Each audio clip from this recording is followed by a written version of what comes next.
हाँ जी बच्चों, तो एक बहुत ही अच्छा क्वेश्चन कर रहे हैं हम एलिमेंट्स की बुक से। बहुत अच्छा क्वेश्चन है। क्या है? टू पैरेलल कोड lie on the same side of the centre. पहली बात तो ये दोनों कोड सेंटर के एक ही तरफ है। Length of the chords are 10 and 6। तो एक कोड की लेंथ ले लेते हैं हम 10। ठीक है बच्चों, और एक कोड की लेंथ क्या दे रखी है बेटा? तो हमें एक और इंफॉर्मेशन दे रखी है कि इन दोनों कोड्स के बीच में जो डिस्टेंस है वो 1 सेंटीमीटर है। पहले तो ये सेंटर मैंने बनाया आपके सामने, वो ले लेते हैं। एक परपेंडिकुलर किसी एक कोड पे लगा देना। आपने सीडी कोड पे लगाया परपेंडिकुलर ओएम, तो वो ऑटोमेटिकली ए बी कोड पे होगा ही होगा। रीजन क्या लिख के आना है? As A B parallel to C D, if OM is perpendicular to CD, if OM drawn perpendicular to CD, it will be also perpendicular to AB as AB parallel to CD। वैसे और भी ज्यादा detail में explain करें तो ये angle और ये एंगल 90 डिग्री हो जाएंगे, 1 और 2 कॉरस्पॉन्डिंग एंगल्स की वजह से। ठीक है बेटा? तो लेकिन आप सिंपली ये भी लिख दोगे as AB parallel to CD and OM is drawn perpendicular to CD। ठीक है ना? So OM will also be perpendicular to AB। ठीक है जी, यहां तक हो गया। अब हमें पता है यार, perpendicular from the centre to the code will bisect the code. तो हम क्या करेंगे बच्चों? हम कोड को बाइसेक्ट भी करके दिखा देंगे। मींस अगर मुझसे कोई पूछे एन की लेंथ क्या होगी तो आप कहोगे 5, और मुझसे कोई पूछे एमसी की लेंथ क्या होगी तो हम कहेंगे 3। बाइसेक्ट हो गया ना, 6 का आधा 3 और 10 का आधा 5 किया ऊपर मैंने। रेडियस ऑफ सर्कल में आर मान लेता हूँ। ओ ए कितना मान लिया? आर। सेम लॉजिक से ओसी भी तो आर ही है, रेडियस ऑफ सर्कल है। ओसी भी क्या हो गया बेटा? आर हो गया। ओ से लेके एन तक का डिस्टेंस एक्स मान लिया। ओ से लेके एन यानी कि ओ से लेके पहले कोड जिसकी लेंथ 10 है वहां तक का डिस्टेंस एक्स मान लिया। और आगे आपको ए बी और सी डी का डिस्टेंस तो मालूम ही है। इन दो कोड्स के बीच में डिस्टेंस कितना बेटा? 1। तो ओ से लेके सेकंड कोड का जो डिस्टेंस हुआ वो एक्स प्लस 1 हुआ। ठीक है जी, ये इस तरह से आपने करना है। उसके बाद नॉर्मल पाइथागोरस थ्योरम लगानी है।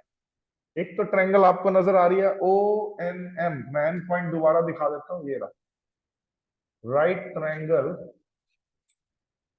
O N M. अगर मैं बात करूं तो इसमें जो आर स्क्वायर होगा वो एक्स स्क्वायर प्लस 5 स्क्वायर होगा। ठीक है ना?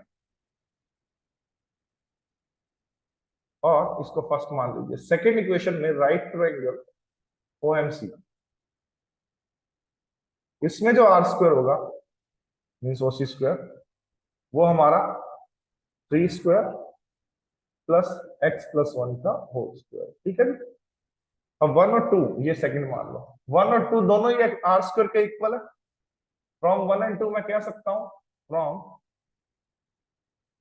फ्रॉम 1 एंड 2 मैं इजिली कह सकता हूं कि सर एक तरफ तो एक्स स्क्वायर प्लस 5 स्क्वायर मतलब एक्स स्क्वायर प्लस 25 है, और एक तरफ 3 स्क्वायर 9 एक्स प्लस 1 का whole square x square plus 1 plus 2 x. अच्छा, एक्स स्क्वायर से एक्स स्क्वायर तो कट हो गया हमारा, 9 प्लस 1 10 हो गया। उधर 25 में से 10 माइनस हुआ तो 15 रह गया। 15 is equal to 2x, x is equal to 7.5। हाँ जी बच्चों, x रह गया मेरा 7.5। और अगर मुझे रेडियस निकालना है, x की वैल्यू आई है तो या तो फर्स्ट में लगा दूं x की वैल्यू या सेकंड में। मैं फर्स्ट में लगा देता हूँ। आइए मैं फर्स्ट इक्वेशन में x की वैल्यू निकाल लेता हूँ। तो पुट इन फर्स्ट, x की वैल्यू क्या आई है बच्चों? 7.5। आर स्क्वायर इज 7.5 का स्क्वायर प्लस 5 का स्क्वायर। अब आर स्क्वायर इज 7.5 का स्क्वायर, कोई भी नंबर 5 में एंड होता है उसका स्क्वायर निकालने की एक ट्रिक बताई है। जैसे 75 का स्क्वायर निकालना है अगर मुझे है तो ये 7.5, मैं थोड़ी देर के लिए 75 सोचूं तो 5 इंटू 5 25, और 7 का अगला नंबर 8, 7 8 56, तो 5625 होता है 75 का स्क्वायर। तो 7.5 का स्क्वायर, जिसको ये 5 वाली ट्रिक नहीं आती, मेरे वीडियोस है वैदिक मैथ्स के बहुत अच्छे अच्छे, उसमें मैंने ये ट्रिक डाली हुई है। अच्छा, 5 का स्क्वायर कितना हुआ? 25। तो आर स्क्वायर इज 56.25 प्लस 25। तो इसको मैं यहाँ पे सॉल्व कर दूं, ये यहाँ पे कर देता हूँ बेटा। तो ये हो गया 56.25 प्लस 25, 56 प्लस 25 81। तो 80 1.25, तो आर आ गया, क्या आ गया बच्चों, 8125 बाय 100 का अंडर रूट। अब इसको सॉल्व करते हैं, आइए। 100 तो क्या हो जाता है बेटा, 100 तो 10 हो गया हमारा। 100 का स्क्वायर रूट अगर मैं लूंगा तो क्या हो जाएगा बच्चों, 10 हो जाएगा। तो यहाँ पे कर दू ए, यहाँ पे 100 का स्क्वायर रूट तो 10 हो गया। और आगे 8125 के फैक्टर्स बना लेते हैं। आओ बनाते हैं। 8125 के अगर मैं फैक्टर्स बनाऊं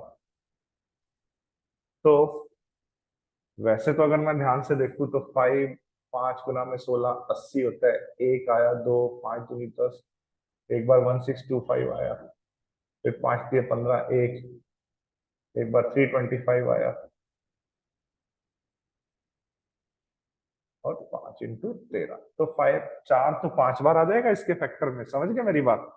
तो 8125 स्क्वायर रूट के अंदर ही लिखा रहने दूं, और 5 4 बार है, 5 की पावर 4 × 13, उसका स्क्वायर रूट करना है ना। तो आर कितना आ जाएगा, यहाँ पे बताऊंगा, यहाँ पे 5 की पावर 4 है, तो 5 स्क्वायर बार आएगा ना, यानी कि 25/10। ठीक है ना, यहाँ तक समझ आ गया बच्चों? इंटू √13 भी है, ध्यान रखना। अब 25/10 को 5/2, तो फाइनल आंसर है radius is 5/2। Final answer is radius is 5/2 into √13। ये इसका आंसर है रेडियस का। ठीक है, याद रखोगे, 5/2 इंटू √13 इसका रेडियस का आंसर है। सबको आ गया अच्छे से समझ? किसी को कोई डाउट हो तो बताइए। Thank you.